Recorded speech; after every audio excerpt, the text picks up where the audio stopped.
बिस्मिल्लाहिर्रहमानिर्रहीम। नाजरीन अस्सलाम वालेकुम। मैं हूं आपका मेज़बान नईम मुस्तफ़ा और आप देख रहे हैं मीडिया 92। ये आप लोगों के इल्म में है कि पंजाब में एक बड़ी सियासी मारकाराई हो रही है और सूरत हाल इस हद तक पहुंच गई है कि PTI के कायद इमरान खान साहब ने जो ऐलान किया था कि 2 सूबाई असम्बलियाँ यानी पंजाब और खैबर पख्तूनख्वा उनकी असम्बलियाँ तहलील होने वाली हैं। उस ऐलान के बाद अगरचे वो जो तारीख़ दी गई थी उस पर हो तो नहीं सका मामला हल, लेकिन जो उतार चढ़ाव और जो नशेब व फराज हो रहे हैं वो ख़ासे अहम हैं और पेचीदा भी हैं। इस वक्त सूरत हाल ये है कि आज इस वक्त जब मैं आपसे मुखातिब हूँ, तख्ते पंजाब जो है वो हवा में मुअल्लिक़ है और ना असम्बलियाँ तहलील हुई, ना वज़ीर आला पंजाब एतमाद का वोट ले सके और ना ही गवर्नर पंजाब बलीगुर रहमान साहब की हिदायत के मुताबिक उन्होंने वज़ीर आला को डी नोटिफाई किया। वज़ीर आला की डी नोटिफिकेशन का मामला जो है वो भी गंभीर है। इस सिलसिले में स्पीकर पंजाब असम्बली सिब्तैन खान साहब मैदान अमल में आए हैं और उन्होंने नाजरीन जो सूरत हाल इस वक्त सामने है, उन्होंने जो स्टांस लिया है उसके मुताबिक ये मामला जनवरी तक टल गया है। अगरचे इजलास जो है वो 2 रोज़ बाद होने वाला है पंजाब असम्बली का, वो इजलास तो तलब कर लिया गया है, लेकिन सिब्तैन खान साहब के बकौल अदम एतमाद की जो तहरीक है उस तहरीक के लिए 2, 4, 5 रोज़ नहीं बल्कि 1 हफ़्ता या 10 दिन दरकार होंगे और उसके प्रोसेस में जो वक्त लगेगा वो कहते हैं उसके बाद उस पर वोटिंग का इम्कान है। और जहाँ तक एतमाद का वोट लेने का ताल्लुक़ है तो उस सिलसिले में कहा जा रहा है कि परवेज़ इलाही को किसी किस्म का एतमाद का वोट लेने की ज़रूरत नहीं है।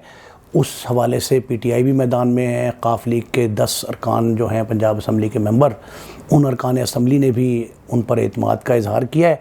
उसके बाद PTI का जहाँ तक ताल्लुक़ है तो वो हर तौर जो है वो इसको पाया तकमील तक पहुँचाना चाहते हैं और वो चाहते हैं कि ये मनतकी इंजाम को छू जाए और एतमाद की तहरीक नाकाम भी हो। लेकिन नाजरीन सूरत हाल ये है कि गवर्नर पंजाब से ये कहा गया था फेडरल गवर्नमेंट की जानिब से या मुस्लिम लीग नून के हलकों की जानिब से कि वो वज़ीर आला पंजाब चौधरी परवेज़ इलाही को डी नोटिफाई कर दें। राना सनाउल्लाह जो वफाकी वज़ीर क़ानून हैं, उन्होंने भी नाजरीन यही कहा था, वो भी यही चाहते थे कि ये डी नोटिफाई करें, इसलिए कि वो गवर्नर की हिदायत के मुताबिक एतमाद का वोट हासिल नहीं कर सके और वक्त गुज़र गया। आज तो इस मामले को 3 रोज़ गुज़र चुके हैं कि उन्हें एतमाद का वोट लेने को कहा गया था, लेकिन परवेज़ इलाही साहब जो हैं उन्होंने और उनके साथियों यानी स्पीकर पंजाब असम्बली ने भी गवर्नर के इस इक़दाम को न सिर्फ गैर कानूनी करार दिया बल्कि उन्होंने कहा जी कि आइन की मुख्तलिफ़ शिकों के तहत ये पॉसिबल ही नहीं है कि वो इस तरह का कोई इजलास तलब कर सकें या वज़ीर आला को एतमाद के वोट के लिए कह सकें। और तीसरी अहम बात यह है कि उस एतमाद के वोट की लेने की ज़रूरत क्यों है। इस सारे मामले में जो सूरत हाल चल रही है वो गवर्नर हाउस में गुज़श्ता कोई 15-16 रोज़ से मुसलसल मुशावरत तो जारी थी, लेकिन 5-6 रोज़ से नाजरीन इसमें जो एकदम उबाल आया है और जो गवर्नर हाउस में इजलासों का रश है और जो मीटिंग्स की भरमार है, उसमें ये लग रहा है कि ये शायद कोई और भी सिलसिला होने वाला है और शायद कोई और तरीक़ा देखा जा रहा है, क्योंकि वज़ीर क़ानून साहब जो हैं राना सनाउल्लाह साहब, उन्होंने तो वाज़ेह तौर पे कहा है कि वफाकी हुकूमत जो है वो इसे किसी तौर गैर आइनी किसी भी इक़दाम को बर्दाश्त नहीं करेगी और हम वज़ीर आला हाउस पे पहरा लगा देंगे, ईवान वज़ीर आला खाली करवा लिया जाएगा और रेंजर्स आ रहे हैं, फेडरल फोर्सेस जो हैं वो मैदान में आ सकती हैं। लेकिन ये सारे के सारे मामले को किसी हद तक रोक दिया गया है।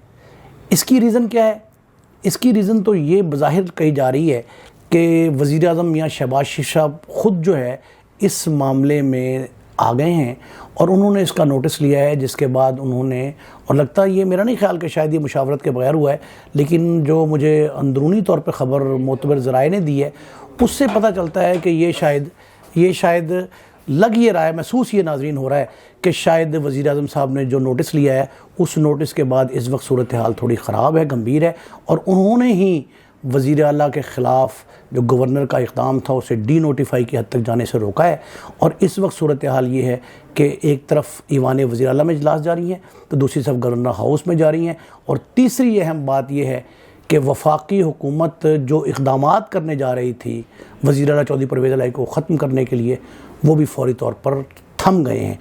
انہیں تھمنا میں اس لیے کہہ رہا ہوں کہ یہ ختم نہیں ہوئے.